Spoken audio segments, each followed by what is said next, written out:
Hi, I'm Anna Runkle, and for many years I've worked with staff and providers in healthcare settings to make changes that result in a more positive patient experience.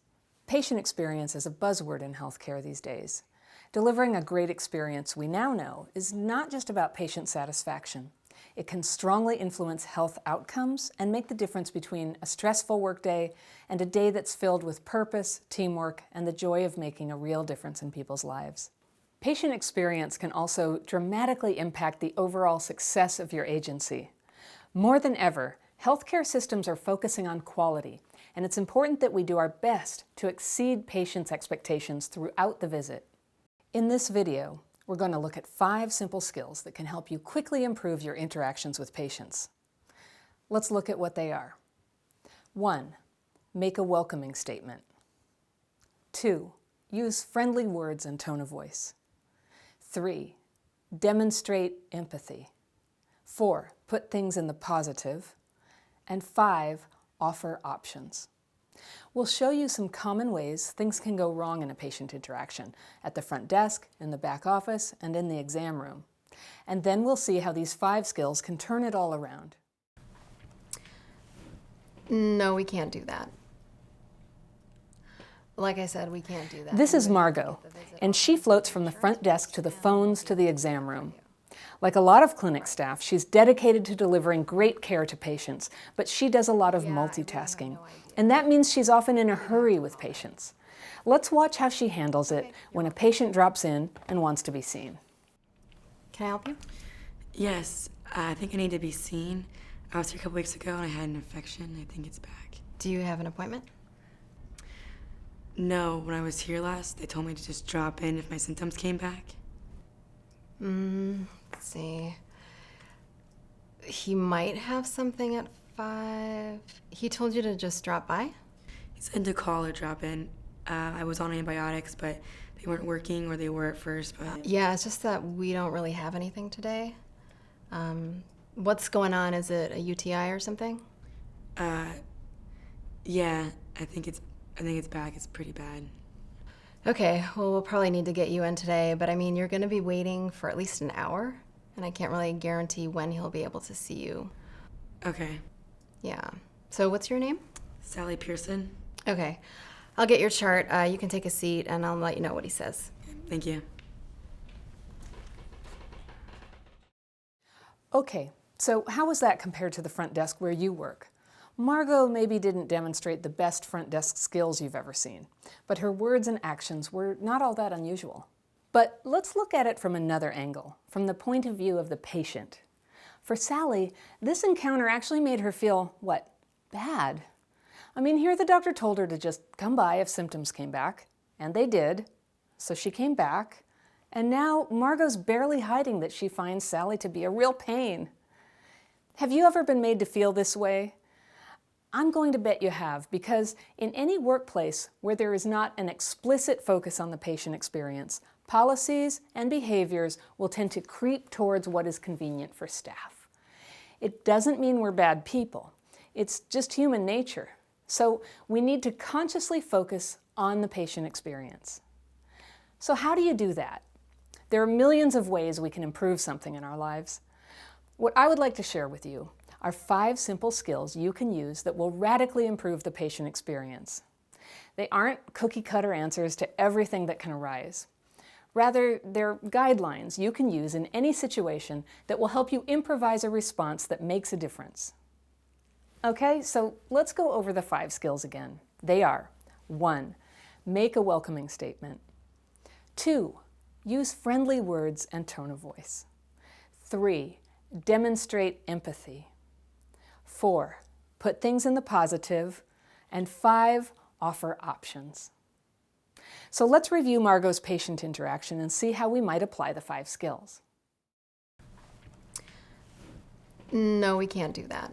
Yeah, I really have no idea. You'd have to call them. Okay, you're welcome. Can I help you? Okay, skill 1, make a welcoming statement. Can I help you is not welcoming enough.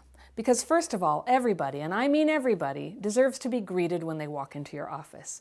You may be busy with another patient, You may be in the middle of something, but these wonderful patients who come to your practice make your life and your livelihood possible. And we need to keep in mind that it's not always comfortable to come to a medical appointment. Remember, you work here. You go through these motions and ask patients these questions all the time. But patients may not be feeling well. They may feel embarrassed or defensive. And here they have to walk up and tell a stranger, often in front of a room full of strangers, why they're here. Do you like doing that? I don't like doing that. So how do we make a welcoming statement? You say something like this: "Hi, welcome, I'm glad you're here." Or, "You've come to the right place." Or, "I can definitely help you with that." Yes, I think I need to be seen. I was here a couple weeks ago and I had an infection. I think it's back. Do you have an appointment? Eek. This is so unfriendly. Remember that patients often feel vulnerable and may be sensitive if they feel you're irritated, impatient, or judgmental. This is why the second of the 5 skills is to use friendly words and tone of voice. Phrases like, "I'd be happy to tell you about that," or "Good for you," or "Let's see if we can find a time that works for you." No, when I was here last, they told me to just drop in if my symptoms came back. Let's see. He might have something at 5. He told you to just drop by? Ouch. Margot didn't seem to hear what Sally's saying.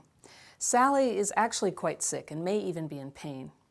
In healthcare, most situations demand empathy, and that means responding with understanding when the patient says she's experiencing something difficult: pain, infection, relationship problems, worries about an illness. And that's why our third skill for a better patient experience is to demonstrate empathy, saying things like, "I'm sorry to hear that. I hope you feel better," or "That must have been tough." He said to call or drop in. I was on antibiotics, but they weren't working, or they were at first, but... Yeah, it's just that we don't really have anything today. What's going on? Is it a UTI or something? Margot may talk about infections all the time, but she's making assumptions, and for the patient, this is not something to discuss in the waiting room.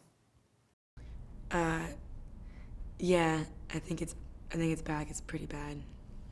Okay, well, we'll probably need to get you in today, but I mean, you're going to be waiting for at least an hour, and I can't really guarantee when he'll be able to see you. Okay. Yeah. Oh, so negative. We don't have anything. You're going to be waiting at least an hour, or I can't guarantee he can see you. And remember, the patient has done nothing wrong. She's just doing what the doctor told her to do. That's why it's important to put things in the positive. Even when you have to explain something that's unhappy or inconvenient, there's a way to make it positive. You can say things like, "There are no more appointments available that day, but what we can offer you is," or "We don't have that treatment available here, but we do have..." So what's your name? Sally Pearson. Okay, I'll get your chart. You can take a seat, and I'll let you know what he says. Thank you. How do you feel when you have no choice? Depressed? Resigned? Angry? The sense of being stuck, having no choice, is actually the #1 cause of a rage reaction in a customer or patient situation. Having options is a basic human need. And it's also reality. If you can't give your patients some choices about their health care, then they might just exercise their choice to go somewhere else. So the 5th skill for delivering a better patient experience is to offer options. Even when you have an absolute rule, you want to avoid saying you have to fill in the blank. Instead, you can say, "For patients who want this, we ask that this." Or, "I can tell you about the procedure, the cost, and the medication available. What would you like to hear first?" Or, "What time of day is best for you?" Okay, so those are the 5 skills. Now, you want to see how that scene plays out when you use the 5 skills? Let's watch.